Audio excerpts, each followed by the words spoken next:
right. Good evening, everyone. Welcome to Exploratorium Berlin. Thanks a lot for coming. My name is Mathias Maschat.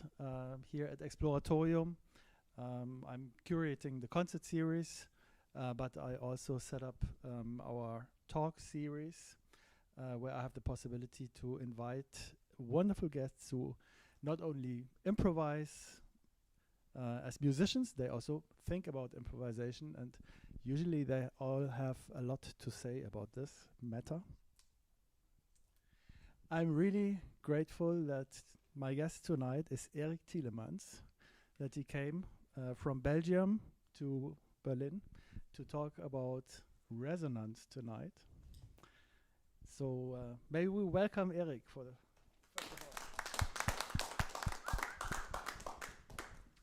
I got to know Eric in 2011. It's been a while that we met last time. And I can very well remember that his performance really blew me away. It was a fantastic performance that he played. And he will also get back to this piece, A Snare Is. He performed it at Ausland at the time. And yeah, we tried to do something again, but it was the time of the pandemic, then it didn't work out finally. But I'm really, really glad that he's here tonight. There's a lot of things to say about Eric Thielemans. He's a drummer and also a musical thinker. He's involved in the free music scene, free improvisation, experimental music. He also works in punk-related contexts or rock contexts from time to time. So really in different dimensions. And he worked with quite a few interesting people like Oren Ambaci, Charlemagne Palestine, Laurie Anderson, Marshall Allen, to name just a few that are coming to my mind right now. And he also gives courses on the Royal Conservatory in Antwerp, and he has set up a program which is about techniques of resonance. And resonance is the key word for tonight, and at the moment here at Exploratorium, it's important for me, for us anyway here. So this tonight is kind of the preview, but it's not only a preview, it's a whole wonderful thing in itself. But there will be a symposium end of January, beginning of February, on the topic of improvisation and resonance. We are glad that we managed to get Hartmut Rosa here, for example, but also other really interesting people. So if you're in Berlin and you're interested in resonance, end of January, beginning of February, it will be good to come again to Exploratorium. Eric has published on resonance. Well, maybe you say something about it. It's two parts, notes and scores and conversations. And yeah, maybe you just say one word about this background, and then I explain the rest of the evening to you. Like a word about the book? Yeah. The book is the result of a research that I did in the Conservatory of Antwerp and the Royal Academy. I deliberately chose to place myself. It was a possibility they offered, or they weren't very aware of the possibility that they were offering. Usually, you apply at one of both institutions to do research, but one way or the other, I squeezed myself in between, which is definitely a place that I like to be at, in the in-between spaces, not in the space, so like not in music discipline, but in a conversational situation, or in a situation where there is a movement between different registers of knowledge and different ways of doing. And so that's maybe already one part of or one specific thing about the research is it's about resonance, and obviously very context related. And I'm an improviser, but I also make works that are um, that are based on being in the moment more than I would use the word improvisation to categorize, if there is a need to categorize. I usually don't use the knowledge, the word improvisation that much, because it's a container word for so many practices and so many styles and ways of doing that. Yeah, it's doesn't feel very precise for me, and it's also, it provokes a lot of territorial issues that I'm not particularly interested in, since I already came out as an in-between person instead of so I'm disciplinary fluid, if you want. And so okay, I did a 2-year research, which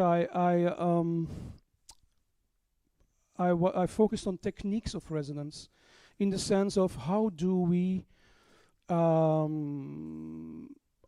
get to more resonance, if you like. Resonance meaning dialogue, conversation with a room, conversation with your own perception, conversation with what lies outside of the room, conversation with history, conversation with instruments, and conversations really meaning they talk to us as much as we talk to them. So it's playing for me on an instrument has as much to do with what is the instrument telling me than what do I want to get out of it.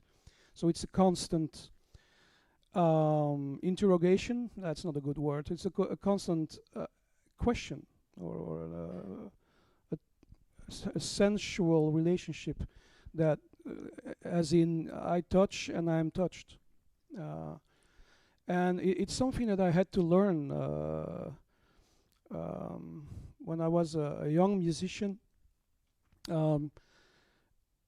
Like young meaning I was 22 something, and I was playing a lot, doing a lot of concerts, also to learn the craft of being a live musician, because in the beginning it's very frustrating. You play better at home and you can reach those things, and then you're on stage and it's like 20% of that is left. And so I was in the process of getting comfortable actually on stage, and so I could just be in that zone or in that space where music makes sense to me. And what was I going to say? Yeah, so I was doing a lot of concerts, and after a while I was getting really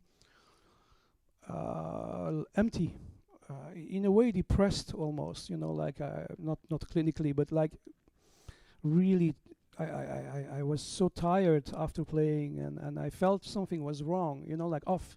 There was something that I didn't get or grasp, and so I started to question what was going on. And the main answer that came up, and maybe that was the answer, was that I was, as a temperament, I'm somebody who is very passionate and wants to give, but I didn't receive. And so I wasn't, though I was listening, I wasn't really receiving what I was listening. So I didn't feed myself. There was not a healthy, if you want, feedback loop between what I was projecting into the room, in the music.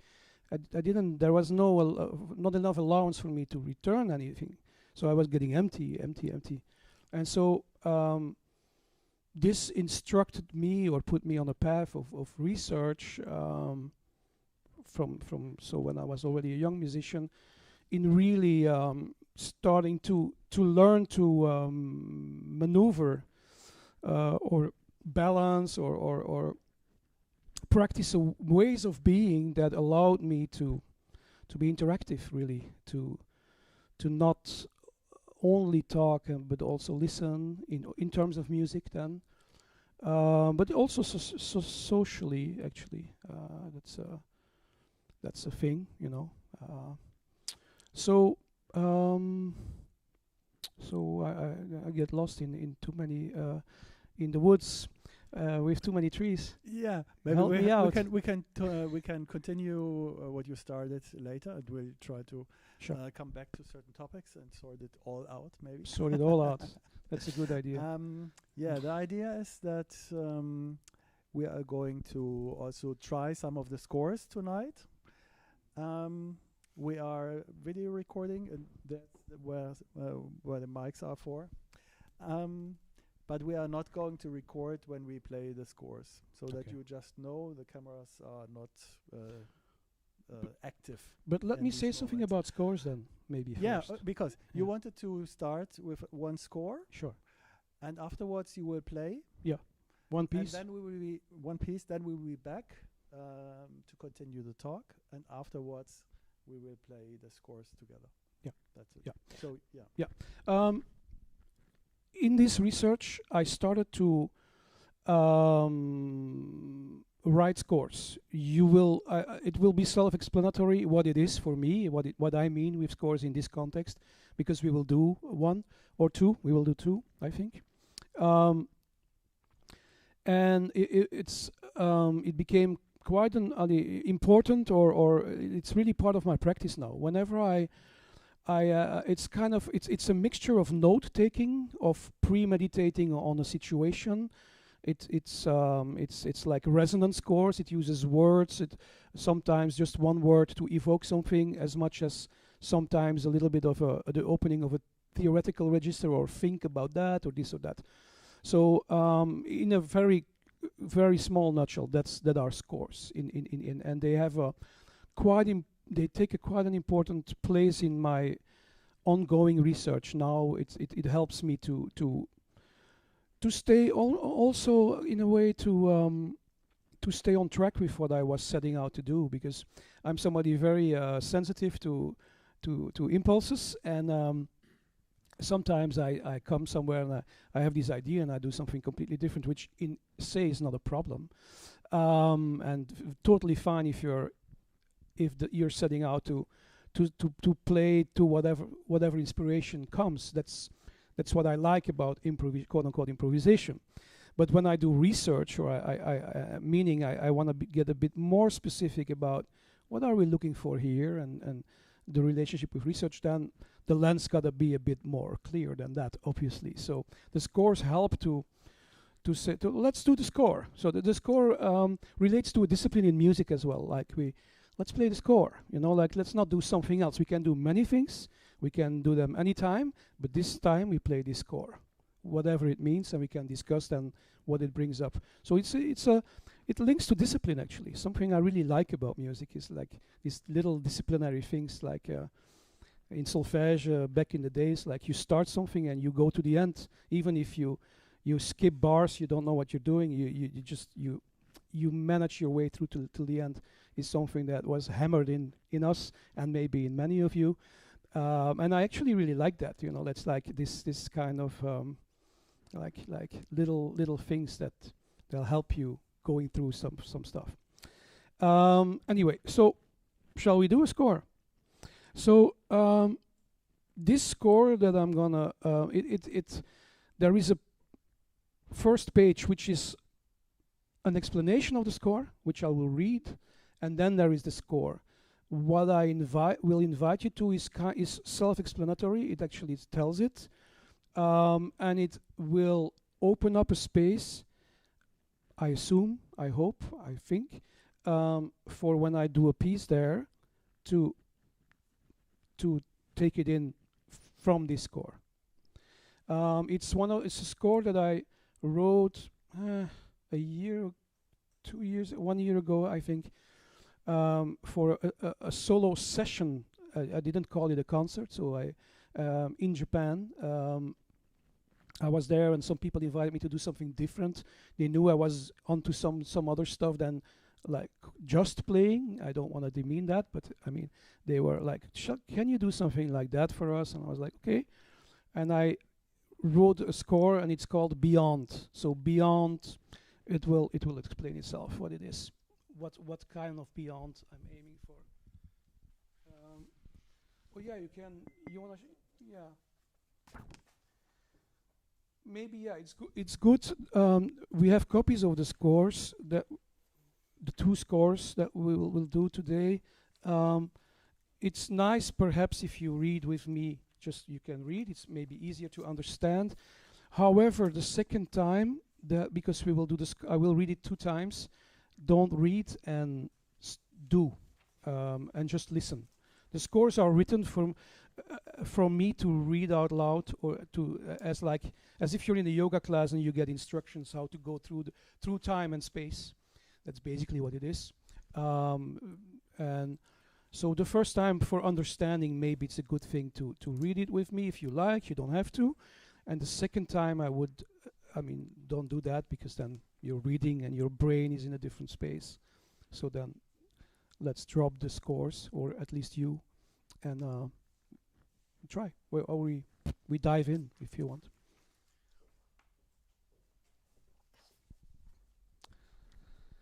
So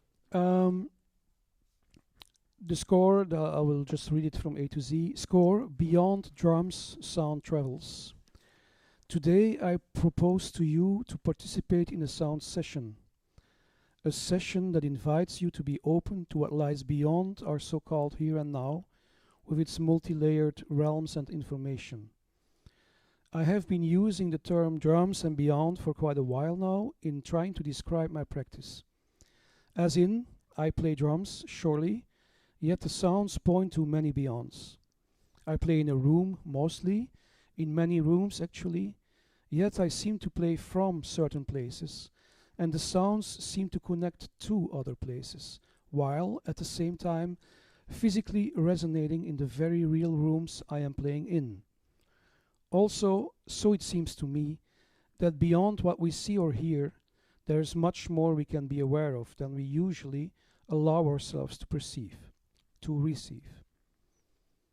What could happen if we allowed ourselves to relax into that, open up to the possibilities of receiving what lies just beyond our usual modes of perception, our usual ways of using our perceptions also, with our expectations and deeply patterned modes of being the audience of a performance? I imagine life, all its presences and the many forms and the ways consciousness expresses itself through the countless ways matter solidifies into shape. I imagine all these conscious shapes and non-shapes as a chorus, a big choir, singing to our step-by-step discovery of the magic in our everyday lives. What if we could invite the chorus into this session to sing with us together? What if during a sound session we'd set out to explore congregating together with the beyonds, both just outside our reach of time-space or far, far away in so-called past or future spaces? As I am writing these words on a cold, grey, rainy Sunday morning, I think of the many churches and places of pilgrimage I visited together with my mother when I was a kid. As humans, we have a long history of coming together to celebrate beyonds, whatever name we gave or give them. Ever since I started to explore my own expression in music, especially with my solo work on drums and percussion, often people refer to the musical experience as a sort of shamanic one.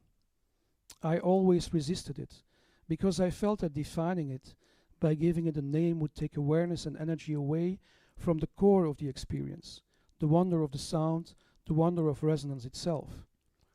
Instead of codifying what I did, I felt strongly that I wanted to keep it open and just let it reside in the realm of the music concert or performance, admittedly with its own codes and limitations. Lately, since a couple of years, another space has been opening up for me with this, and I am curious. What can a sound session be, in the sense of us coming together to partake in the choir of living consciousness? What role do I play then as a musician, and what role do you play? Am I a keeper of the space that allows us to connect? Am I to hold space for safe departures and landing? What can you do? Could you join at some moments during the session by singing and making sounds yourselves? How could you do that without being pulled out of the flow of things by becoming self-conscious about it? Maybe allowance is the key.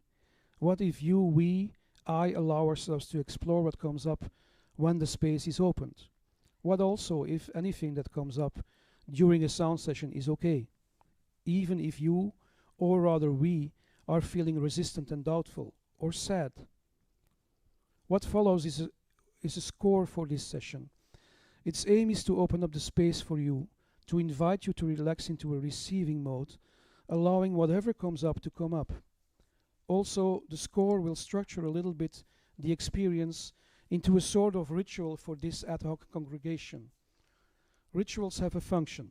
They contain a space, open up portals for safe travels, departures, and returns. You don't have to do anything. That's the trick. Enjoy the trip. So that was the introduction.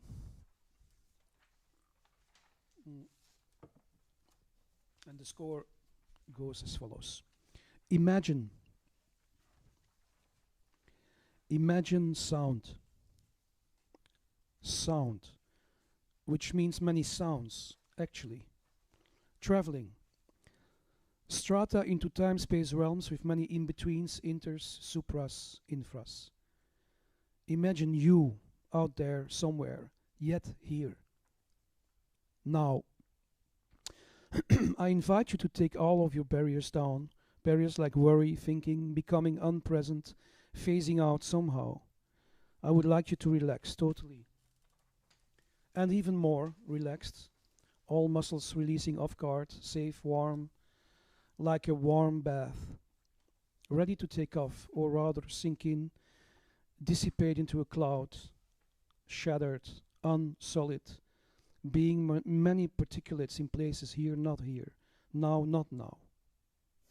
Now, find your place in this room where you will be comfortable. Walk around, look for it, get comfortable, lay down, sit still, eyes open or closed. Take your time to do this. And if any time during the session you feel like moving, changing position, just follow your body. Your body knows, don't resist. Actually, don't resist anything. Now, let's go. I will start to play and just follow the sound. Let it carry you into those stratas of time-space. And perceive what is happening, just perceive. If at any time you hear a voice coming up inside of you, you are free to explore expressing it, adding to the sound I am making. This also goes for the instruments that are placed around. You can feel free to touch them or to, don't be afraid to touch them. They are there for that. And also a little bit as witnesses to what's going on.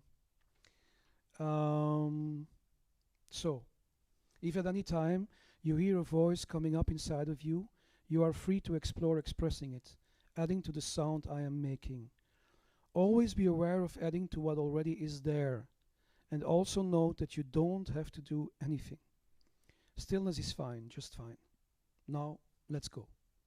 So that's the first time I read it. So I invite you the second time around to not read it and to listen to me. I will just say it again and go through, do the score as you like, the way you want it, or not, just be totally free. And I will for sure walk around and I will end up there playing a piece there, A Snare Is, where it's there. So it's nice to explore the room.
Yeah, so that was A Snare Is a Bell. With a little bit of a cowbell and some gong introduction. Yeah. Before we talk about resonance, what is the basis of this? For example, I found this quote of yours in the Conversations book. You say, I think that has to do with the fact that my approach to making music is quite materialistic, with a focus on the physical aspects of the sound, the timbre, the quality of that sound at that moment, the energetic qualities of a sound signal, where the impulse to create or play a sound comes from what is the implication or the intention of the gesture that triggers the sound, things like that. I thought they were pretty much referring to the essential way of approaching music. Essential for me, you mean, or in general for me? Yeah. I guess, yeah. I mean, words. It's always. we need to talk about. No. It's. I'm not shy. I mean, I wouldn't write. I mean, I totally fine talking and using words, but they always fail a little bit, or it's like. I mean, I can always think of another paradigm or another lens to describe these things, but still, I mean, they resonate. I mean, they hold true for me today. So it's not like, oh, did I say that? Shit, but which can happen. But it's not the case. Yeah. You want me to expand a little bit on that?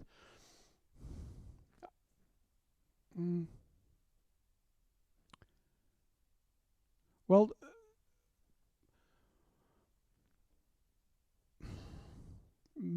maybe it's the world materialistic, at least what I mean with that, because I'm not a academic or sure, that's understand. Yeah, is like I'm really interested in the sound, in the phenomenon of the sound in the room, of what it is, not what it should be or thinks what you think it is. I mean that relates to what I said earlier, like really listening to what's going on gives you other information than an idealistic idea of what a sound should be. For me, a lot of music and music practice holds the problem or is in trouble because it is very easily idealistic.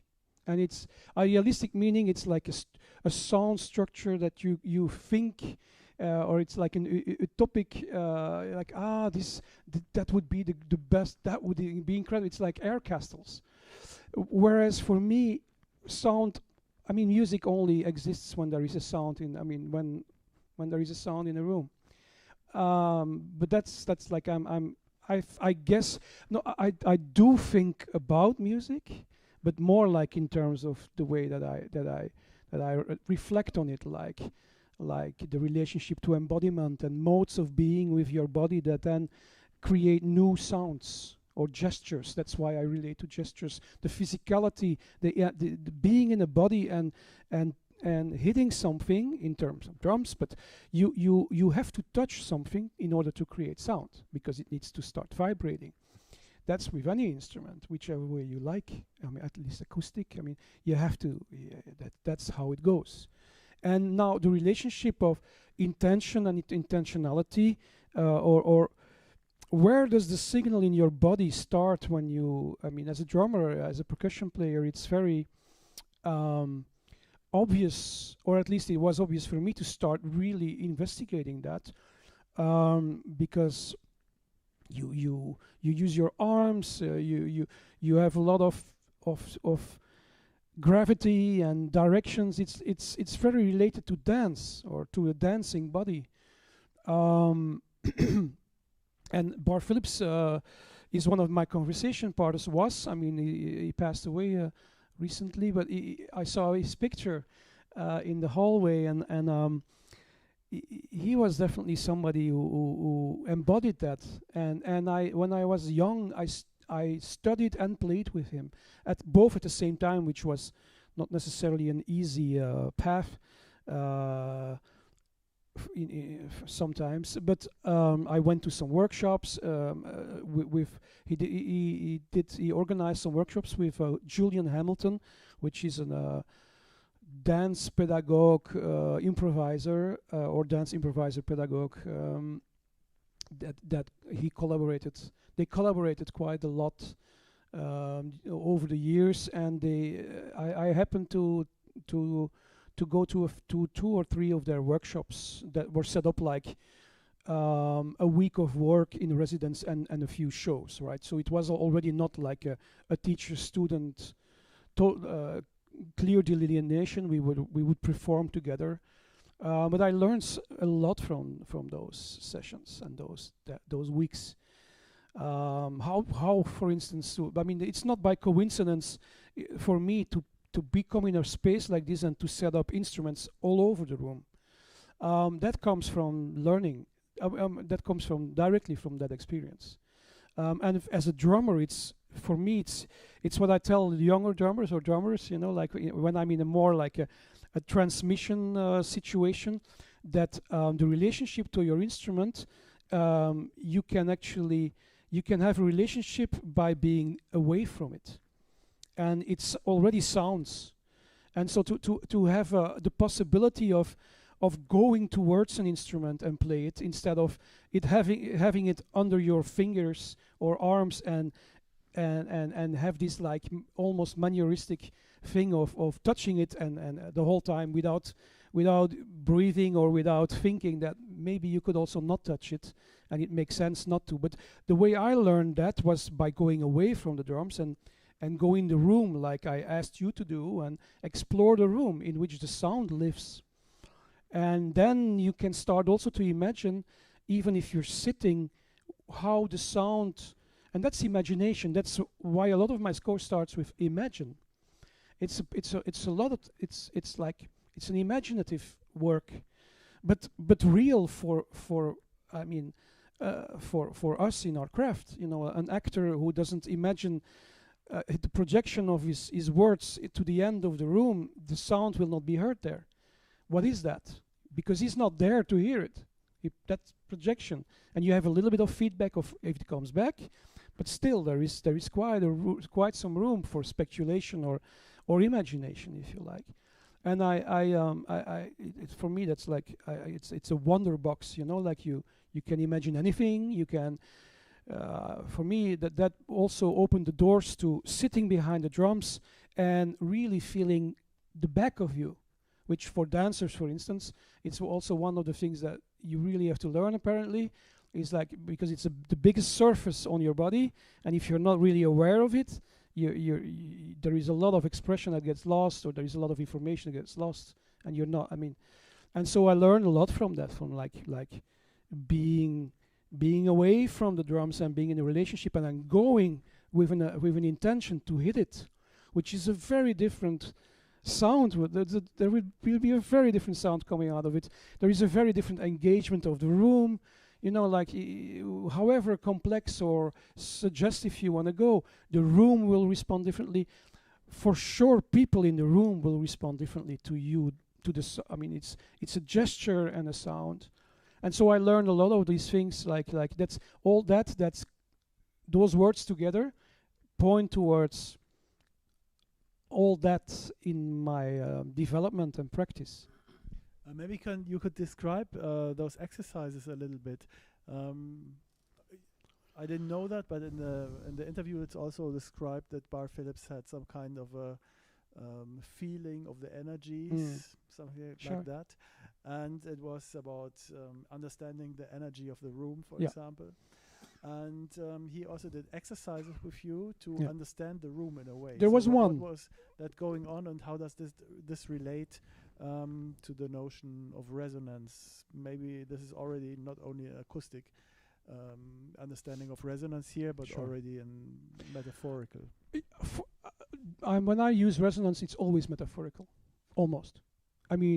In the sense that it touches on multiple registers and multiple realities, and not only sound. Sound is part of that, not So I don't focus. I thought the physicality might be a good start because it's also there. It's also acoustic phenomenon. We are the here. Resonance. Yeah. And but from there on, Sure. we can expand Yeah. the term, of course. Sure.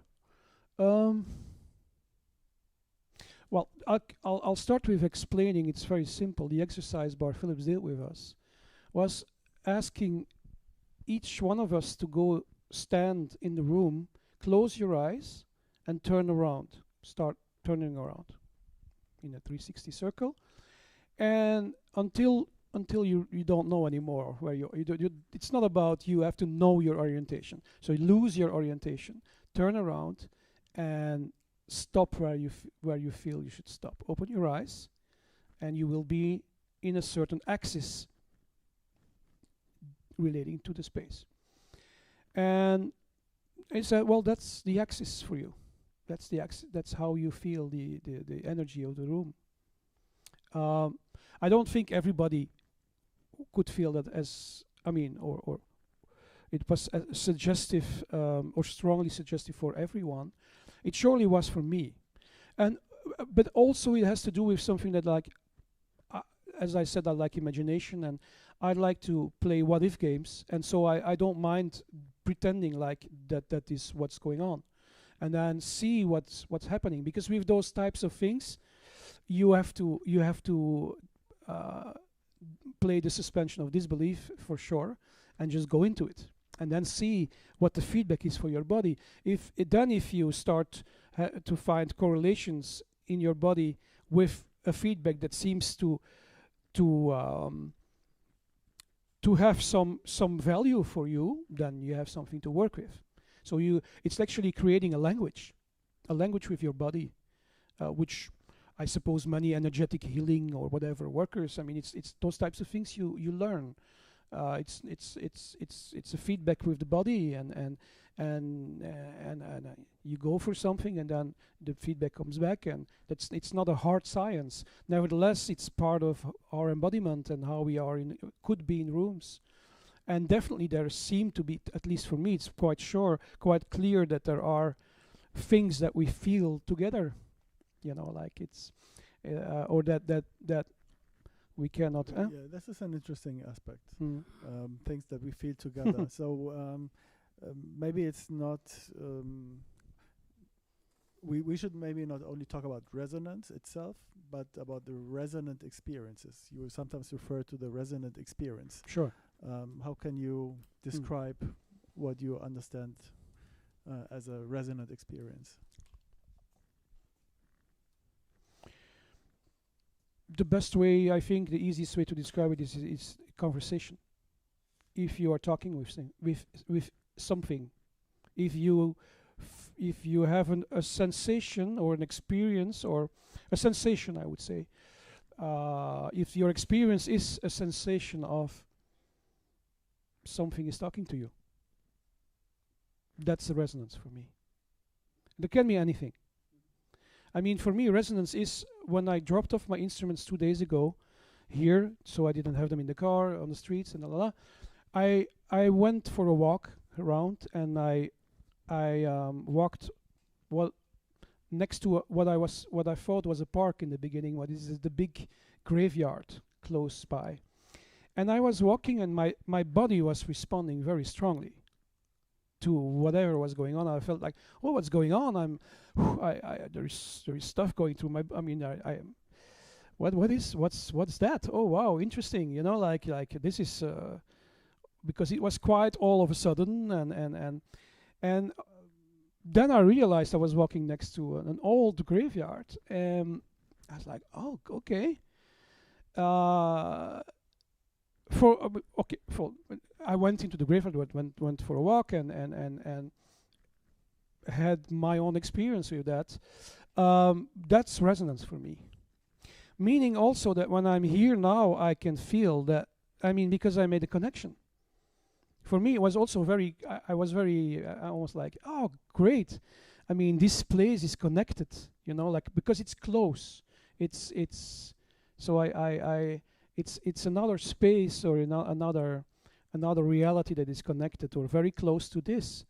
And for me, also that is resonance. Um, all those things are resonance, and all those things also in my work and in what I do become more and more material that I work with in improvisation, if you want, in this practice of playing music in the moment, or whatever you want to call it. I don't know. I mean, yeah. So, does that answer your question somehow? Yes, it does. Okay. Sometimes I don't know anymore. I also found the quote that you said in the talk with Billy Hart: resonance is all about relationship, and relationships implies that there are at least three parties. Yes, that's I like that. So who's the third? The third is Or the fourth? And the so on. the itness. It's one, but that we know. I mean, we don't have to go completely mysterious or whatever, religious or. But if I play music with you, the third one is music. I don't play music with you for the sake of you, or neither for the sake of me. We are important. We are 1, 2, 3, and that makes for me a good relationship. I mean, I noticed like that for me makes a relationship worth digging into. And any relationship actually, it's like a triangle, or it's more, you know. But to make it easy, the third party is the all the other stuff, the otherness that is not us. And if we relate in function of something, in music, we don't relate for the sake of the beautiful eyes. We relate, I mean, at least that's not my game, and most of us, I suppose, because look at us. But it's because we want to go for music, and then of course then there's the problem. What do you mean with music, and what are you looking for? And is it highly idealistic and defined stylistically, or is it something else you're looking for? But that's yeah. So I mean, for me that's quite specific and quite important actually, as a notion that I discovered, right? I mean, somehow discovered for myself, like, oh wait, you know, like with important people around me, like or when something important or feels like a deep connection or something, it seems not to be only about us. And in music, for me, it was clear from the beginning when I was young that I was not into it. I mean, not enough. I mean, I learned later to be milder and softer towards the social aspect of it, but in the beginning, I was like very radical.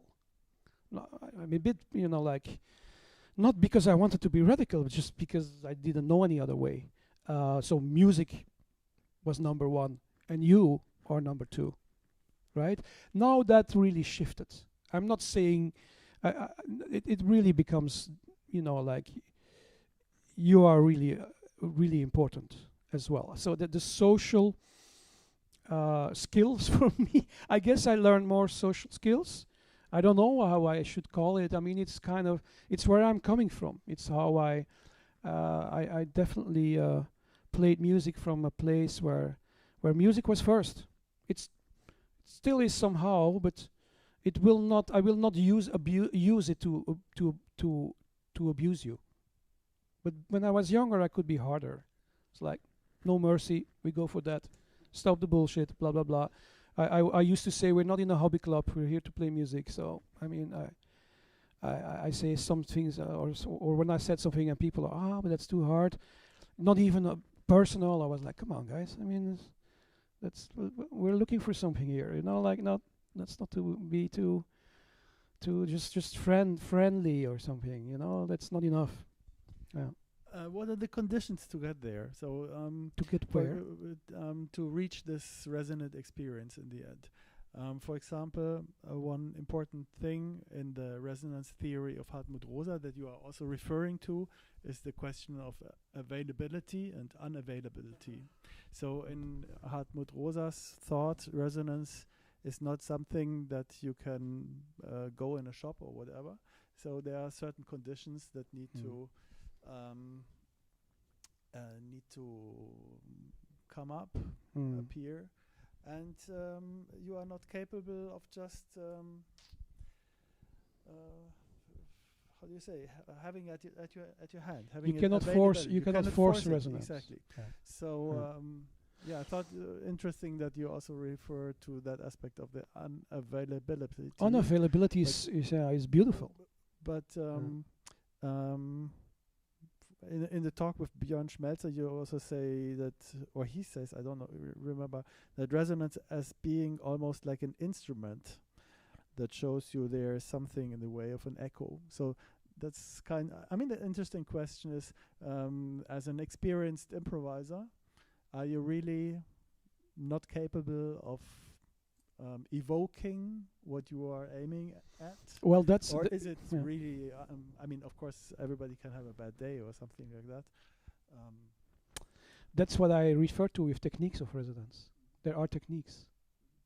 It's a method, you say. Yeah, there are techniques. Yeah. For sure. Can you give examples? There's many in many traditions. There's meditation. There's but technique can also be I mean,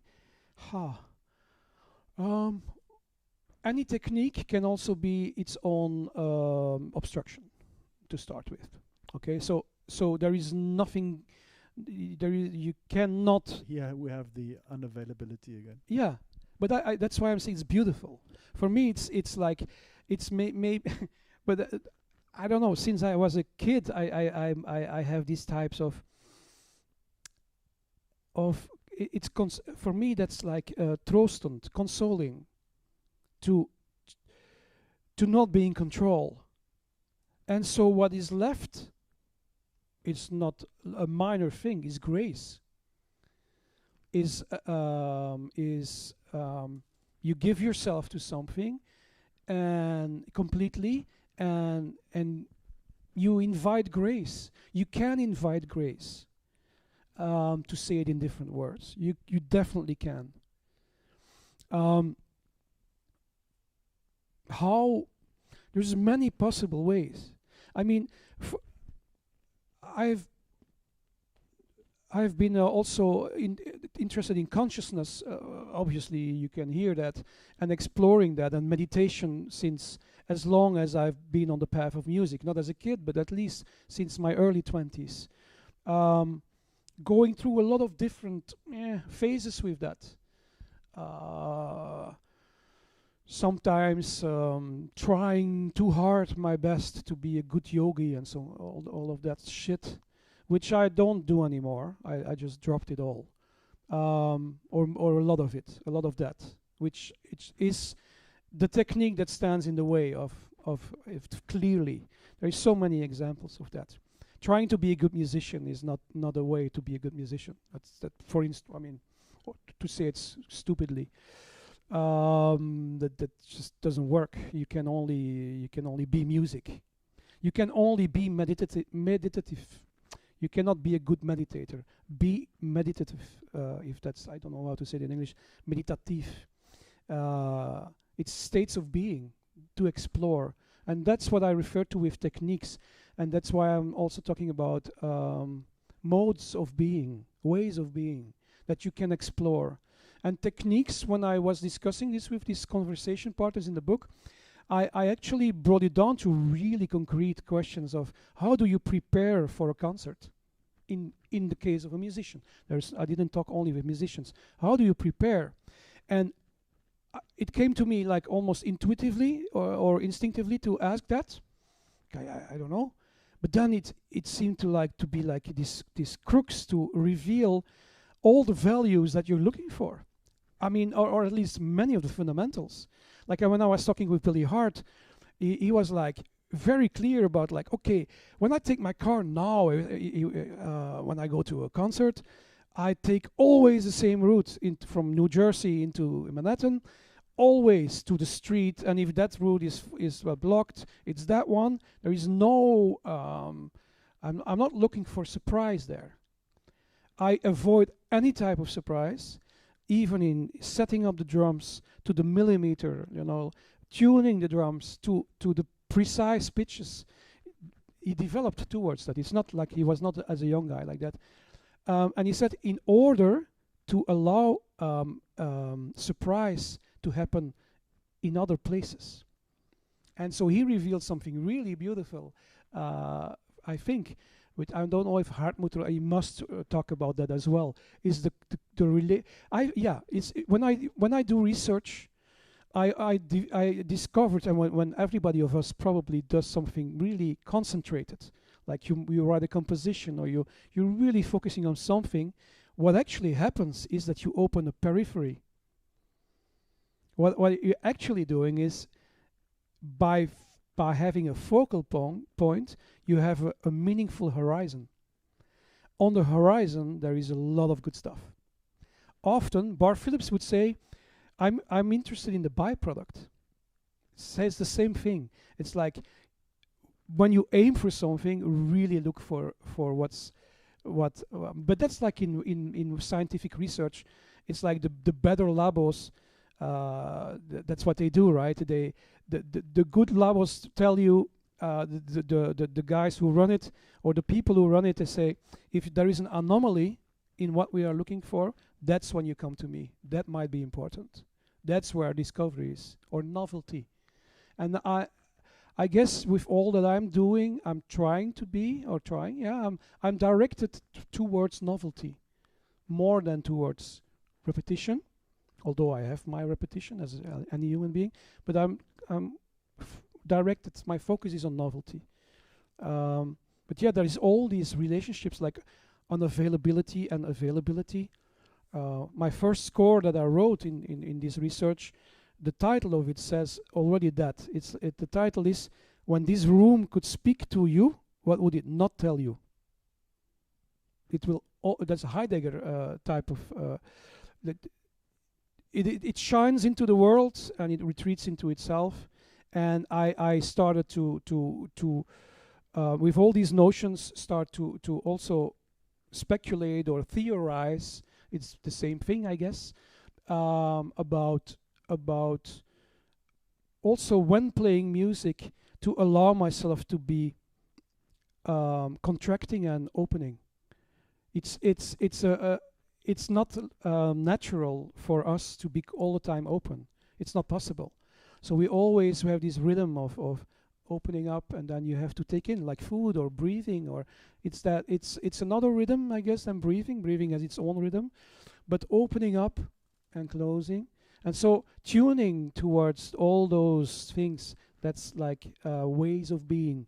Like that's like a technique to tune, for instance, to the rhythm of opening and closing that you have, that you are, actually. That's the patterns that you are, that your brain, like that's like the preconditions of our understanding of anything is like these things are happening underneath, and tuning into that or getting really sensitive towards these things and including them in the practice of playing. That's for me that triggers me, that excites me, that also makes me tune to the rhythm of a room, whatever that might be. But there is something. There is you can actually, like as like an paraphrasing of Bar Phillips's axis of the room type of thing, I could do the same if close your eyes and tap the rhythm or the pulsation, if you like, of the room. Now it will be an expression of how you perceive it at that moment. But to tune into that and to get sensitive to that and to open up this possibility of, wait, what could it tell me? And there is a lot of information there for you, for us, that is already there for the taking. I wouldn't say taking, but to experience, and then to get into a relationship in a relationship with that is meaningful and that resituates yourself meaningfully into this room with sound. That's like, I'm paraphrasing Hartmut Rosa, I guess. I mean, that's totally Hartmut Rosa-esque to say. And also you are pretty close to what we might consider as improvisation. So that you have the spontaneous and the spontaneous reacting to the situation, the situationist approach to it. Yeah. And how you just said, you are open to receive what's there, and you see what is coming to you, and then you are answering in a way, and you are getting an answer back, so that you are entering kind of this feedback loop of back and forth, which somehow is not like ping pong, but it's all happening all the time at the same time. It's multi-layered. Yeah, it's multi-layered, exactly. Yeah, and also something really kind of strikes me as important came up towards, and now it's gone, to what you were saying just now, as maybe one of the main techniques of resonance. Yeah, is I mean, it never failed. If what I use when I teach, I don't teach that much. What I use in situations of group improvisation, or I want to teach, and somebody tells me, I'm stuck and I get stuck in this or that or whatever in my head, blah, blah, blah, blah, blah. I mean, I always say the following. I say, well, just play stuckness.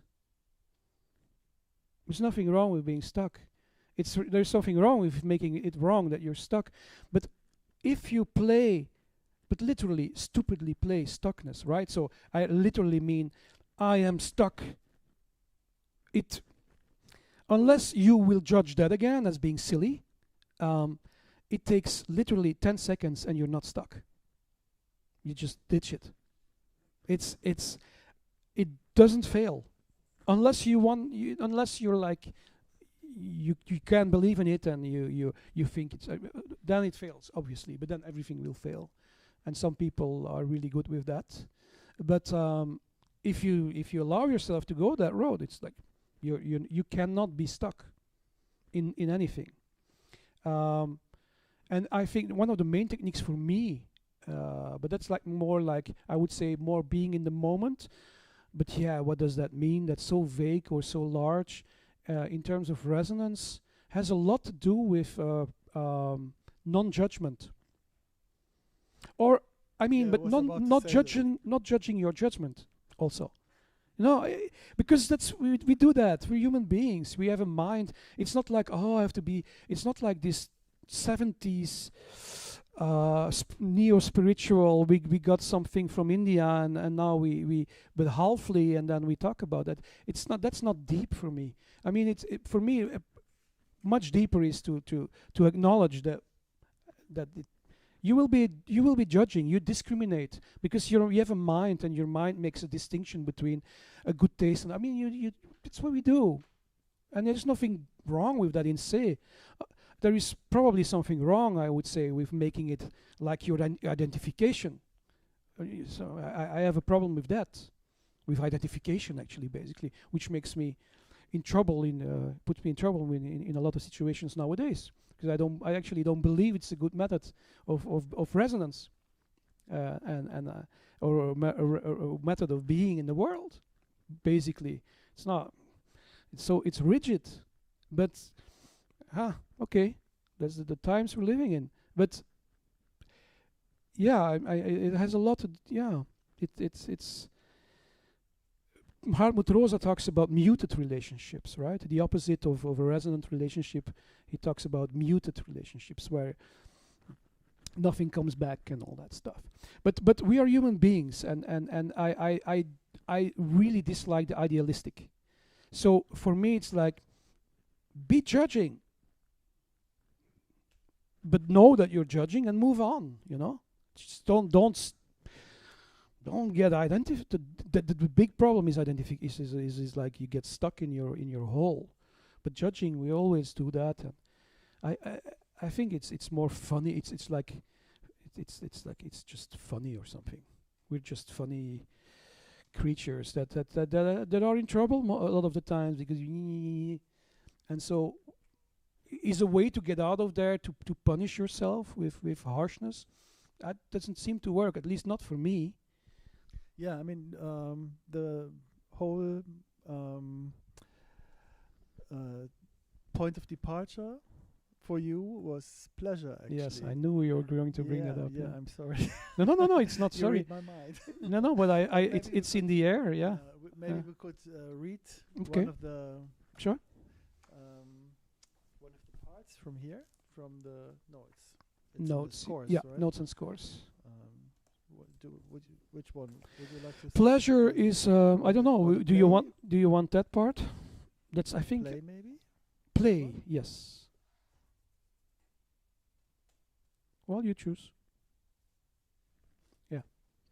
So in this book about resonance that has two parts. One is notes and scores. The other part is conversations that I had with,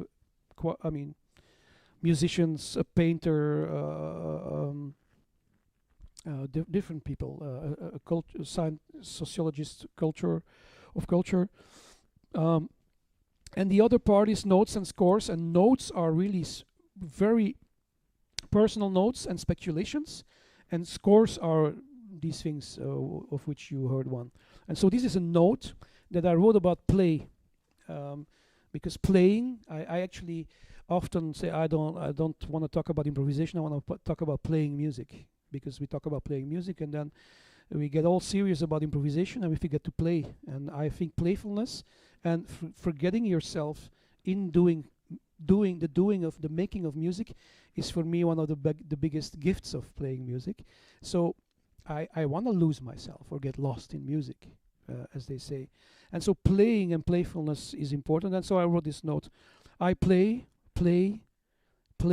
music as a celebration of the now. It feels like this celebration has always taken a central place in my musical practice. Play is not work, nor is it serious. Although one can play as seriously as it gets, the play remains the play. Play is play. Playing means forgetting oneself in a playful interaction, in my case often with music.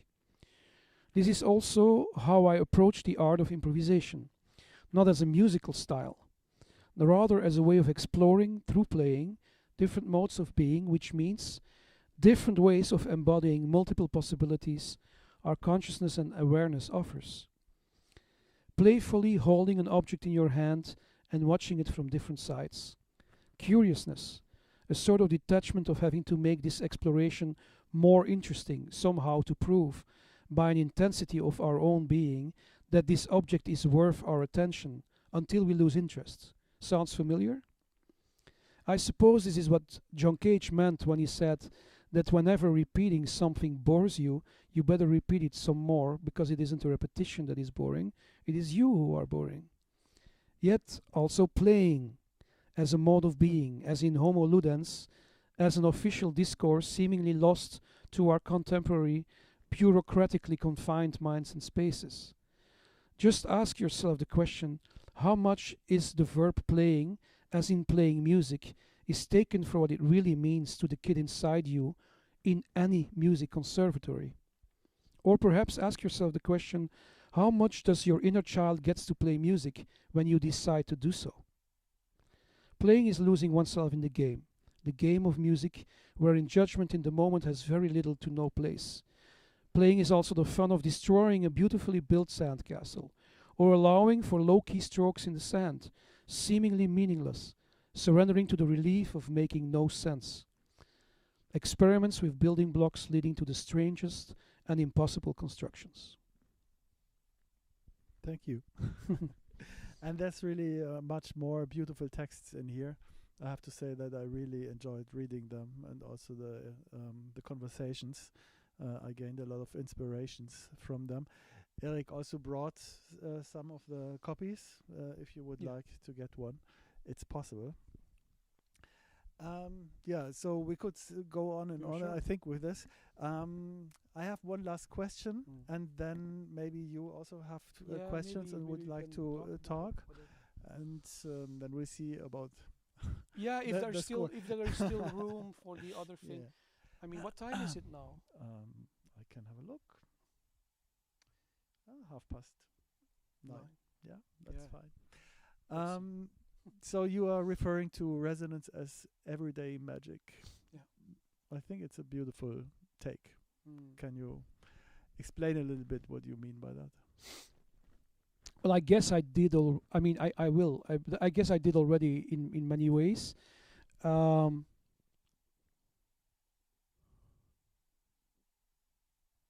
shall I phrase it, like directly to your question? Okay. Mythology. The Joseph Campbell, or what's his name? I will not get it. This really interesting researcher of religion. I forgot his name. In the Masks of God, the maybe the Bible life work of Joseph Campbell. It's a big it's a series of couple of books about mythology. The fourth volume, I think, the last volume, uh, is entitled Creative Mythology, and it's in the foreword. It sets the European, the Western, modern man, human being, um, in this difficult place and very beautiful place of having to recreate, or really be to create his own myth, because we cut the link with modernity, with the living link with a living mythology, which takes care of magic and talking to trees and all these things, the magical places that are still underneath our cities, where a square, a triangle form marketplace is a Celtic, has Celtic symbolic meaning. It's not just triangular by accident, but we don't know that anymore, and so there is much magic, old magic, or there is a lot of that energetic language, or the language of magic, that we used to, as a species, or as people here in these parts of the world. We also had them. They're there. They're still there. Because it's an energy that never gets lost. That cannot get lost. What it needs is actualization in the now.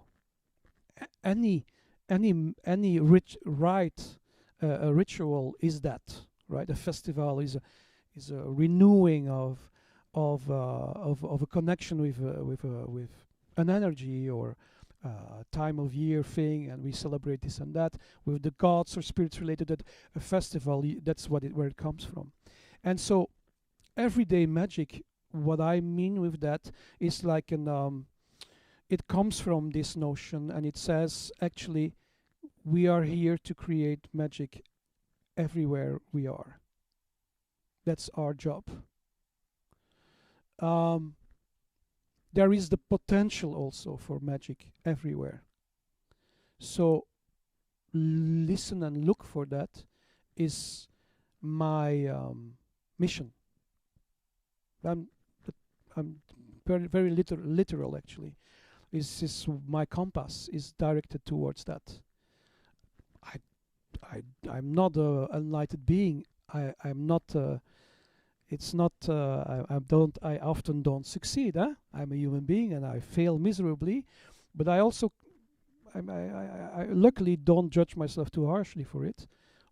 A little bit, like many of us, like most of us, but still, yeah. This is what I perceive to be my mission, or to feel like, is to it makes sense for me. But it's very makes me really think of Hartmut Rosa and why he wrote this book about resonance. When you read it, it's like it's a plea for contact, for meaningful relationship with whatever you choose to be. To be the center, or the focus of your relationship. Some people are more oriented towards the social. Some people are more oriented towards the religious experience, the vertical, and this and that. That's up to the diversity of what we are. There is no better or I mean, it's all good, but this is the work of Hartmut Rosa. Is why he wrote it. It's also the same. It's the mission. It's like, guys, we're in trouble. People, guys, almost always people. We are estranged from many things, And everyday magic is my way of making a plea of, hey, hey, it's here, it's possible, which makes me, like in my work, renounce also, like I do this A Snare Is piece. It could be like a piece that lends itself to trophy site hunting, like a special acoustic place, and this special. It could be an easy way to deal with that and say, oh wow, it's in that place, and he has a recording in that specific. I refuse that. Meaning I don't refuse it if there is a special place, but any place is a special place. Is what I'm. That doesn't mean that there are places that are kind of impossible to have it, like acoustically, blah blah blah. But everyday magic, it's every place magic. There is not, and so it's not. We don't have to go to a cathedral to feel religious. To put it in those words, you can be religious anywhere you are. You don't, but sometimes going to a cathedral is nice. To complete the metaphor, sometimes a great concert hall or a great jazz club or whatever they have this history, and you feel it when you're in the room. Your music is carried. What is that? That's like this. What is that? But any musician that I know knows this. There are rooms that carry your music, inspire you, open up things that are like, and then there are rooms that are so difficult. What is that? And you can actually also, and then that's also interesting for me, is like, but that's a new thing, is learning to really work and stay soft and open with a lot of resistance. When there is a lot of resistance, whether it is the room or whatever, we all know this sometimes. We play and you have on a tour and you have a great concert, and the next day the same band, and something's off, And sometimes you can feel it's the public. It's like there's a lot of people being judgmental or something that can happen. It's a mental space that is closed, and then you have to break in the mental space. So I can really, at least after so many years, for me, sometimes it's very clear, like, oh, that was a judgmental space here. Like people were really like, and to be really like, to learn to be really soft with that, all of that, and to melt it. Like that's like now my technique of resonance mission in this, with myself, is like how to stay really like, even if it's because it's uncomfortable, being judged. Nobody likes that. Nobody wants to feel like you're doing something and half of the room is like, what the fuck are you doing, man? What is this? It doesn't make sense. It's not nice, And especially when you're trying to be open, and it's not, I'm not I don't cry. It's not something I don't want to whine about that, but it's a reality of being a musician also. And so, yeah, so that's my actual technique of resonance has a lot to do with leave your judgment between us. So you can also see your judgment, and I don't take it personal, but it's not easy. I'm not saying I succeed every time, but because it's real. To feel judgment is not nice. You have to go. It's a real thing, because if you walk in and you feel better than the rest, and I'm beyond judgment. That's like a super. It's like it's not true to start with, or it is blasé and arrogant. The real thing is like, it's.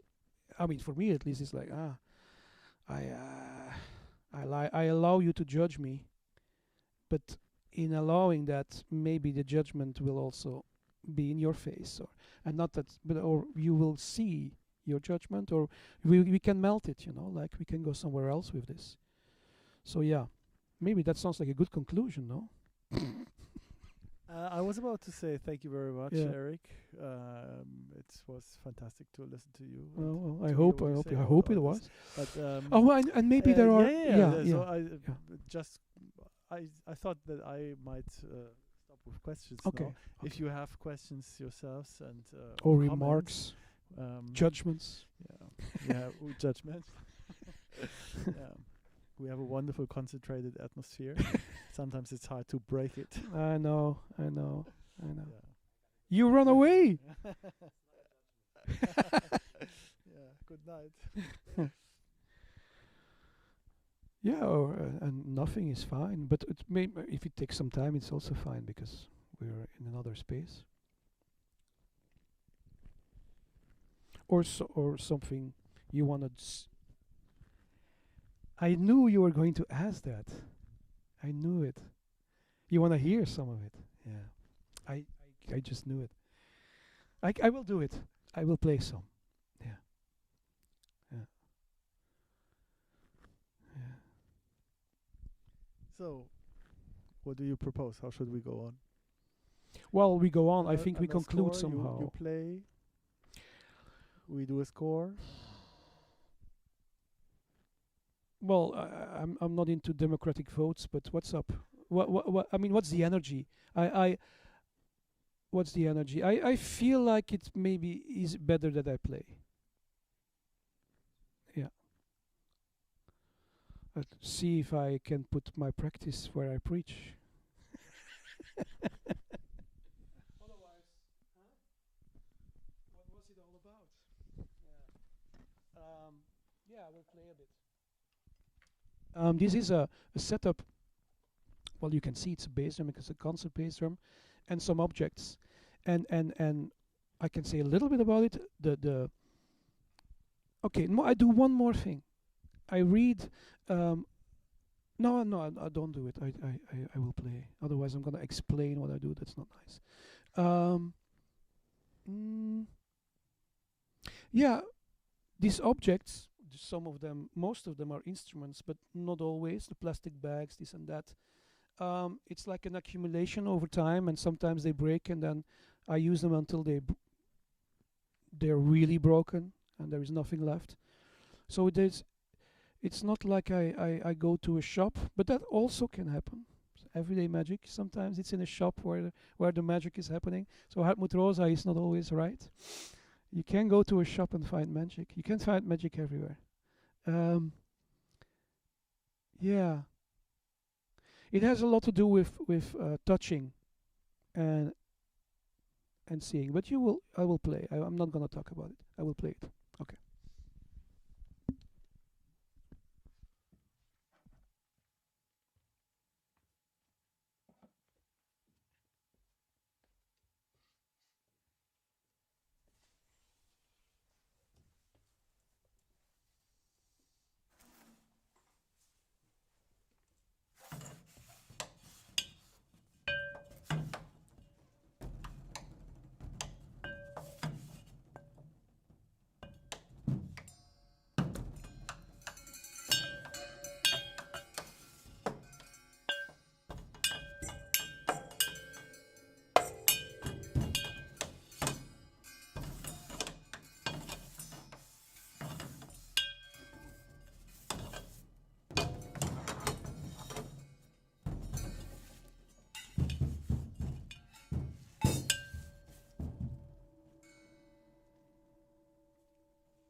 Eric Thielemans, great that you came to Exploratorium Berlin. Thank you so much. Thanks for inviting me. And thank you for coming and listening to us.